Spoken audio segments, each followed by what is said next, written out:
said a small voice in his ear. Difficult. Very difficult. Plenty of courage, I see. Not a bad mind, either. There's talent, oh my goodness, yes. And a nice thirst to prove yourself, now that's interesting. So where shall I put you? Harry gripped the edges of the stool and thought, Not Slytherin. Not Slytherin. Not Slytherin, eh? Said the small voice. Are you sure? You could be great, you know. It's all here in your head. And Slytherin will help you on the way to greatness. No doubt about that. No? Well, if you're sure. Better be Gryffindor. Harry heard the hat shout the last word to the whole hall. He took off the hat and walked shakily toward the Gryffindor table. He was so relieved to have been chosen and not put in Slytherin, he hardly noticed that he was getting the loudest cheer yet. Percy the prefect got up and shook his hand vigorously, while the Weasley twins yelled, We got Potter! We got Potter!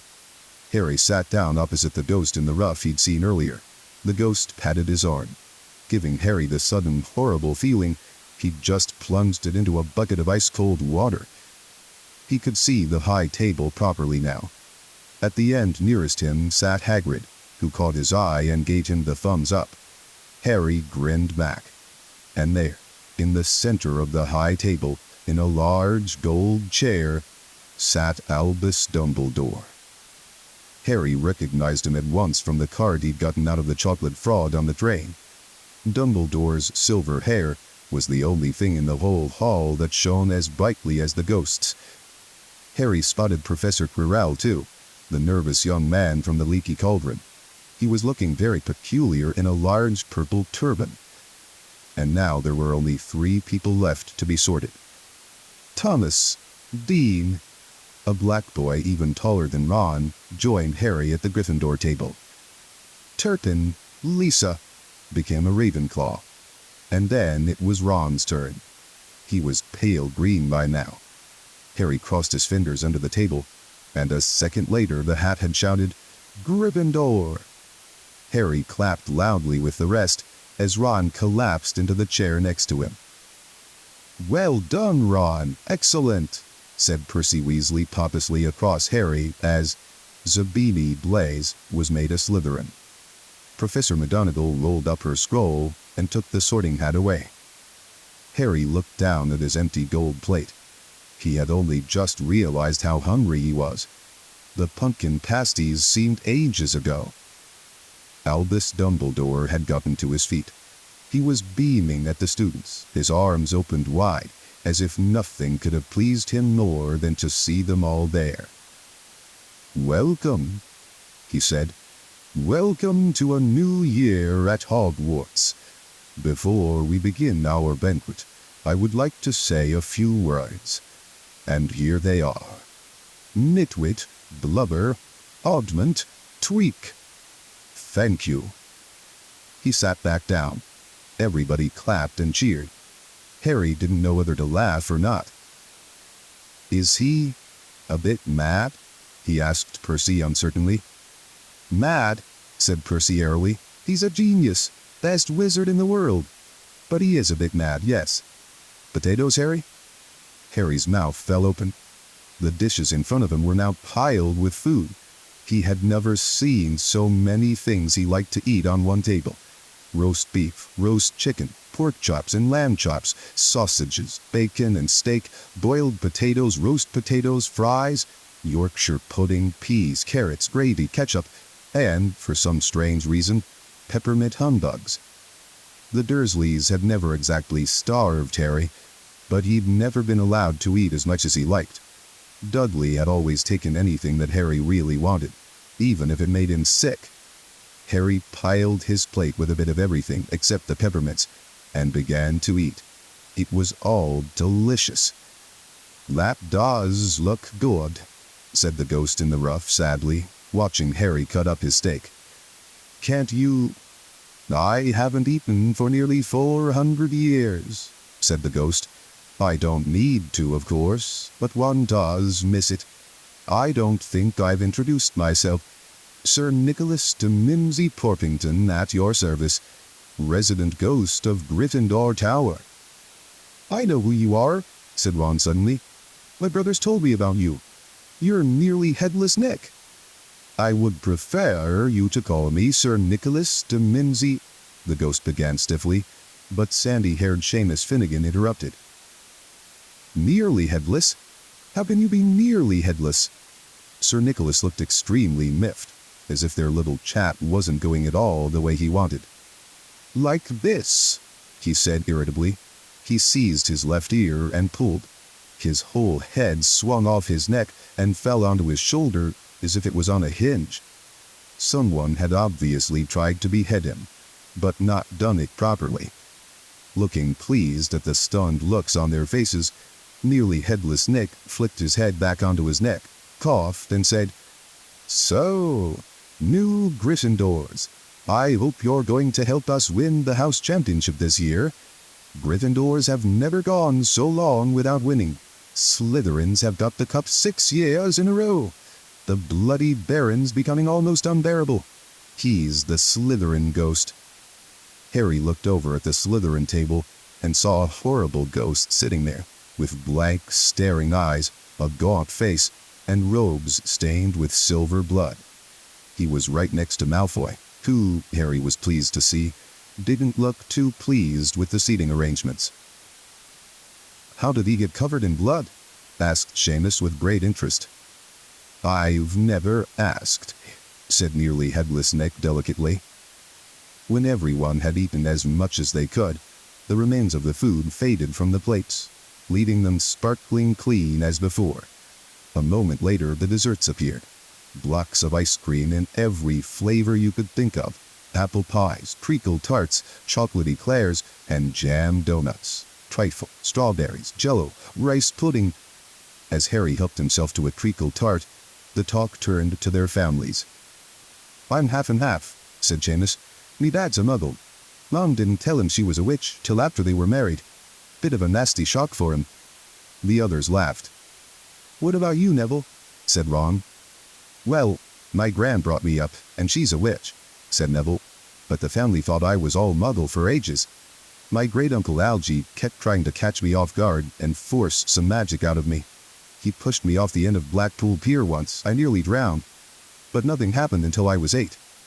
Great-uncle Algy came round for dinner, and he was hanging me out of an upstairs window by the ankles when my great-auntie Enid offered him a meringue, and he accidentally let go. But I bounced, all the way down the garden and into the road.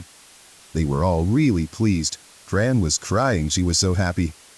And you should have seen their faces when I got in here. They thought I might not be magic enough to come, you see. Great-uncle Algy was so pleased, he bought me my toad." On Harry's other side, Percy Weasley and Hermione were talking about lessons. "I do hope they start right away. There's so much to learn. I'm particularly interested in transfiguration, you know, turning something into something else. Of course, it's supposed to be very difficult. You'll be starting small, just matches into needles and that sort of thing." Harry, who was starting to feel warm and sleepy, looked up at the high table again. Hagrid was drinking deeply from his goblet. Professor McGonagall was talking to Professor Dumbledore. Professor Quirrell, in his absurd turban, was talking to a teacher with greasy black hair, a hooked nose, and sallow skin. It happened very suddenly. The hook-nosed teacher looked past Quirrell's turban, straight into Harry's eyes, and a sharp, hot pain shot across the scar on Harry's forehead. "Ouch!" Harry clapped a hand to his head. "What is it?" asked Percy. Nothing." The pain had gone as quickly as it had come. Harder to shake off was the feeling Harry had gotten from the teacher's look. A feeling that he didn't like Harry at all. "Who's that teacher talking to Professor Quirrell?" he asked Percy. "Oh, you know Quirrell already, do you? No wonder he's looking so nervous. That's Professor Snape. He teaches potions, but he doesn't want to. Everyone knows he's after Quirrell's job. Knows an awful lot about the dark arts, Snape." Harry watched Snape for a while, but Snape didn't look at him again. At last, the desserts too disappeared, and Professor Dumbledore got to his feet again. The hall fell silent. "Ahem. Just a few more words, now that we are all fed and watered. I have a few start-of-term notices to give you. First years should note that the forest on the grounds is forbidden to all pupils, and a few of our older students would do well to remember that as well. Dumbledore's twinkling eyes flashed in the direction of the Weasley twins.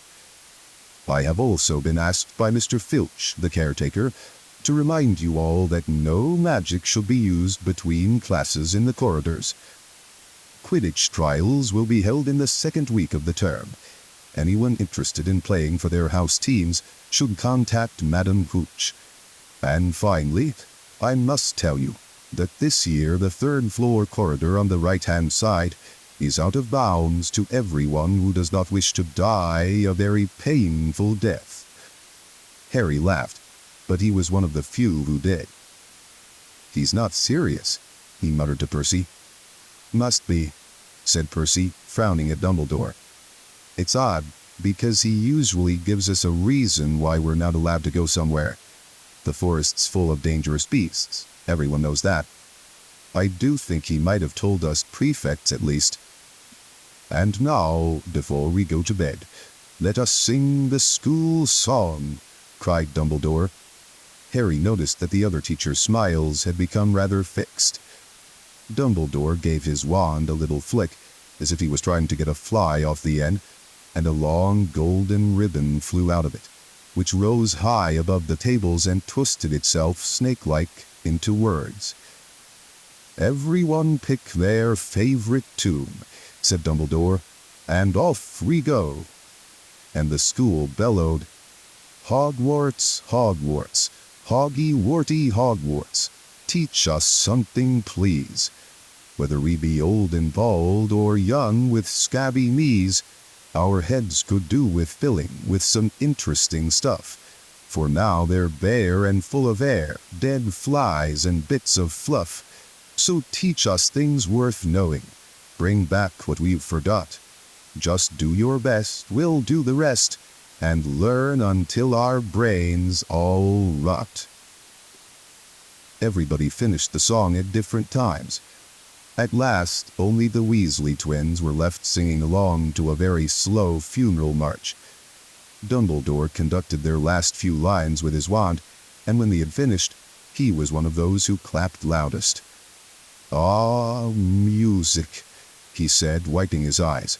A magic beyond all we do here. And now, bedtime.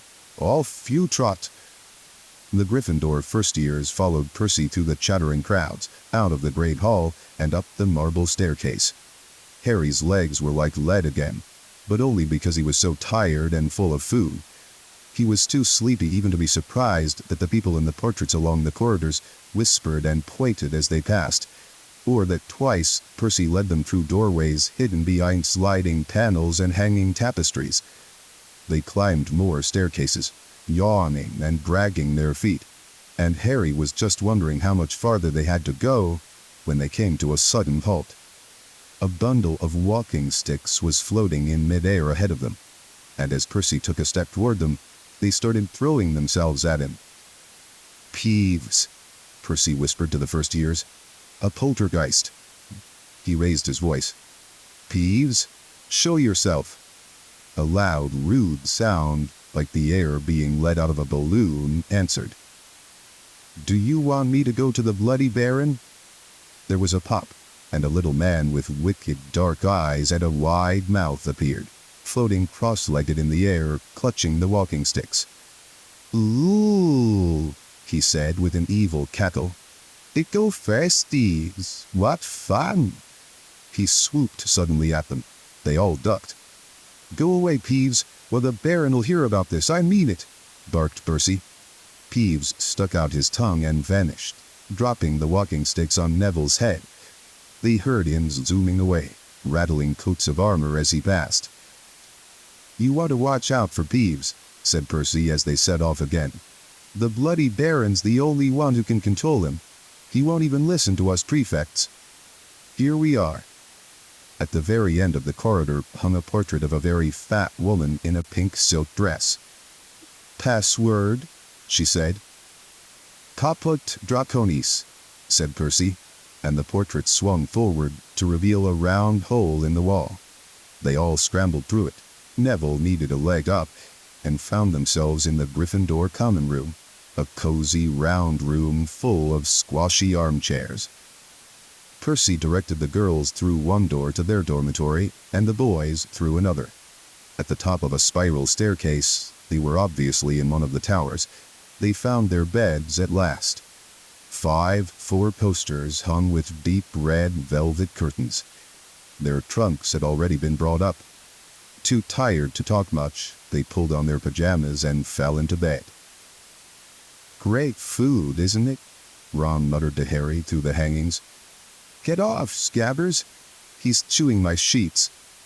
Harry was going to ask Ron if he'd had any of the treacle tart, but he fell asleep almost at once. Perhaps Harry had eaten a bit too much, because he had a very strange dream. He was wearing Professor Quirrell's turban, which kept talking to him, telling him he must transfer to Slytherin at once, because it was his destiny. Harry told the turban he didn't want to be in Slytherin. It got heavier and heavier. He tried to pull it off, but it tightened painfully. And there was Malfoy, laughing at him as he struggled with it. Then Malfoy turned into the hook-nosed teacher Snape, whose laugh became high and cold. There was a burst of green light, and Harry woke, sweating and shaking. He rolled over and fell asleep again, and when he woke the next day, he didn't remember the dream at all. Chapter 8. The Potions Master. "There, look. Where?" "Next to the tall kid with the red hair. Wearing the glasses? Did you see his face? Did you see his scar?" Whispers followed Harry from the moment he left his dormitory the next day. People lining up outside classrooms stood on tiptoe to get a look at him, or doubled back to pass him in the corridors again, staring. Harry wished they wouldn't, because he was trying to concentrate on finding his way to classes. There were 142 staircases at Hogwarts, wide, sweeping ones, narrow, rickety ones, some that led somewhere different on a Friday, some with a vanishing step halfway up that you had to remember to jump. Then there were doors that wouldn't open unless you asked politely, or tickled them in exactly the right place, and doors that weren't really doors at all, but solid walls just pretending. It was also very hard to remember where anything was, because it all seemed to move around a lot. The people in the portraits kept going to visit each other, and Harry was sure the coats of armor could walk. The ghosts didn't help either. It was always a nasty shock when one of them glided suddenly through a door you were trying to open. Nearly Headless Nick was always happy to point new Gryffindors in the right direction, but Peeves the Poltergeist was worth 2 locked doors and a trick staircase if you met him when you were late for class. He would drop waste paper baskets on your head, pull rugs from under your feet, pelt you with bits of chalk, or sneak up behind you, invisible, grab your nose and screech, "Got your cock!" Even worse than Peeves, if that was possible, was the caretaker, Argus Filch. Harry and Ron managed to get on the wrong side of him on their very first morning. Filch found them trying to force their way through a door that unluckily turned out to be the entrance to the out-of-bounds corridor on the 3rd floor. He wouldn't believe they were lost, was sure they were trying to break into it on purpose, and was threatening to lock them in the dungeons when they were rescued by Professor Quirrell, who was passing. Filch owned a cat called Mrs. Norris, a scrawny, dust-colored creature with bulging, lamp-like eyes just like Filch's. She patrolled the corridors alone. Break a rule in front of her, put just one toe out of line, and she'd whisk off for Filch, who'd appear wheezing 2 seconds later. Filch knew the secret passageways of the school better than anyone, except perhaps the Weasley twins, and could pop up as suddenly as any of the ghosts. The students all hated him, and it was the dearest ambition of many to give Mrs. Norris a good kick. And then, once he would manage to find them, there were the classes themselves. There was a lot more to magic, as Harry quickly found out, than waving your wand and saying a few funny words. They had to study the night skies through their telescopes every Wednesday at midnight, and learn the names of different stars and the movements of the planets. 3 times a week they went out to the greenhouses behind the castle to study herbology with a dumpy little witch called Professor Sprout, where they learned how to take care of all the strange plants and fungi, and found out what they were used for. Easily the most boring class was History of Magic, which was the only one taught by a ghost. Professor Binns had been very old indeed when he had fallen asleep in front of the staff room fire and got up the next morning to teach, leaving his body behind him. Binns droned on and on while they scribbled down names and dates, and got Emmerich the Evil and Uric the Oddball mixed up. Professor Flitwick, the charms teacher, was a tiny little wizard who had to stand on a pile of books to see over his desk. At the start of their first class, he took the roll call, and when he reached Harry's name, he gave an excited squeak and toppled out of sight. Professor McGonagall was again different. Harry had been quite right to think she wasn't a teacher to cross. Strict and clever, she gave them a talking to the moment they sat down in her first class. "Transfiguration is some of the most complex and dangerous magic you will learn at Hogwarts," she said. "Anyone messing around in my class will leave and not come back. You have been warned." Then she changed her desk into a pig and back again. They were all very impressed and couldn't wait to get started, but soon realized they weren't going to be changing the furniture into animals for a long time. After taking a lot of complicated notes, they were each given a match and started trying to turn it into a needle.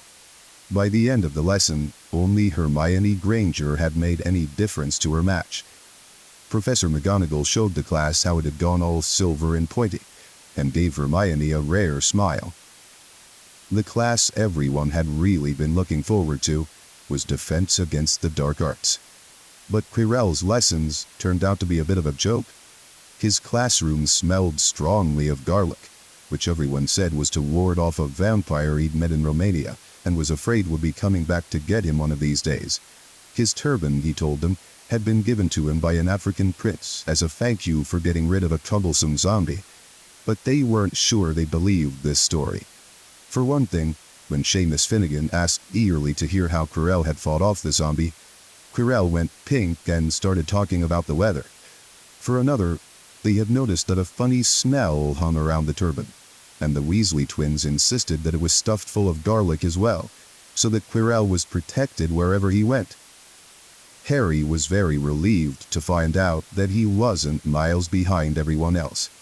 Lots of people had come from Muggle families, and like him, hadn't had any idea that there were witches and wizards. There was so much to learn that even people like Ron didn't have much of a head start.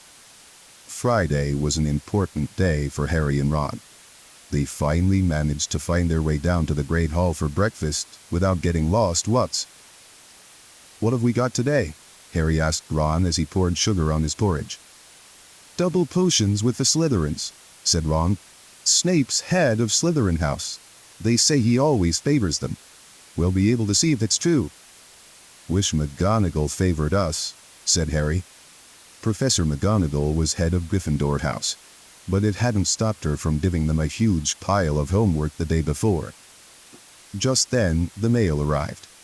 Harry had gotten used to this by now, but it had given him a bit of a shock on the first morning, when about 100 owls had suddenly streamed into the Great Hall during breakfast, circling the tables until they saw their owners and dropping letters and packages onto their laps. Hedwig hadn't brought Harry anything so far.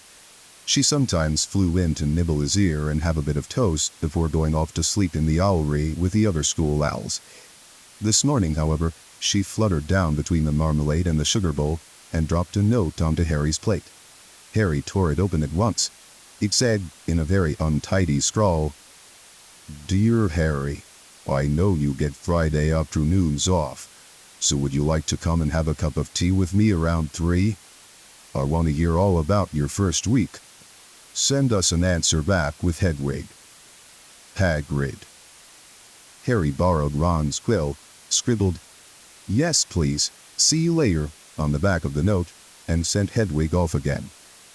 It was lucky that Harry had tea with Hagrid to look forward to, because the potions lesson turned out to be the worst thing that had happened to him so far. At the start of term banquet, Harry had gotten the idea that Professor Snape disliked him. By the end of the first potions lesson, he knew he'd been wrong. Snape didn't dislike Harry. He hated him. Potions lessons took place down in one of the dungeons. It was colder here than up in the main castle, and would have been quite creepy enough without the pickled animals floating in glass jars all around the walls. Snape, like Flitwick, started the class by taking the roll call, and, like Flitwick, he paused at Harry's name. "Ah, yes," he said softly. "Harry Potter, our new celebrity." Draco Malfoy and his friends Crabbe and Goyle sniggered behind their hands. Snape finished calling the names and looked up at the class. His eyes were black like Hagrid's, but they had none of Hagrid's warmth. They were cold and empty, and made you think of dark tunnels. "You are here to learn the subtle science and exact art of potion making," he began. He spoke in barely more than a whisper, but they caught every word. Like Professor McGonagall, Snape had the gift of keeping the class silent without effort. "As there is little foolish wand-waving here, many of you will hardly believe this is magic.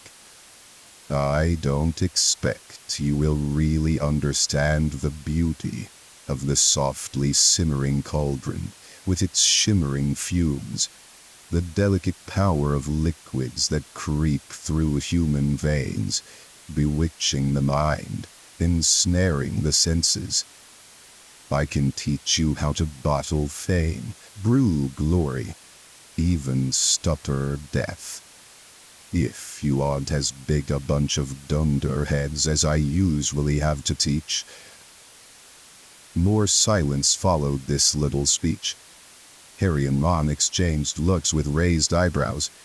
Hermione Granger was on the edge of her seat and looked desperate to start proving that she wasn't a dunderhead. "Potter," said Snape suddenly, "what would I get if I added powdered root of asphodel to an infusion of wormwood?" "Powdered root of what? To an infusion of what?"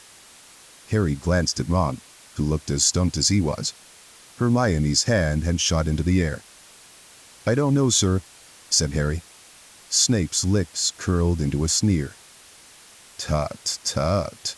Fame clearly isn't everything." He ignored Hermione's hand. "Let's try again. Potter, where would you look if I told you to find me a bezoar?" Hermione stretched her hand as high into the air as it would go without her leaving her seat, but Harry didn't have the faintest idea what a bezoar was. He tried not to look at Malfoy, Crabbe, and Goyle, who were shaking with laughter. "I don't know, sir."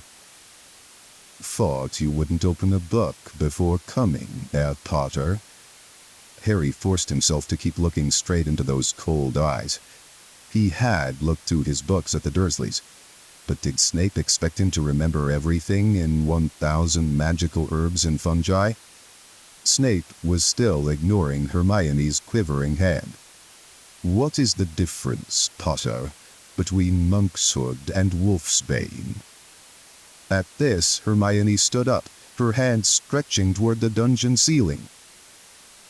"I don't know," said Harry quietly. "I think Hermione does, though. Why don't you try her?" A few people laughed. Harry caught Seamus's eye, and Seamus winked.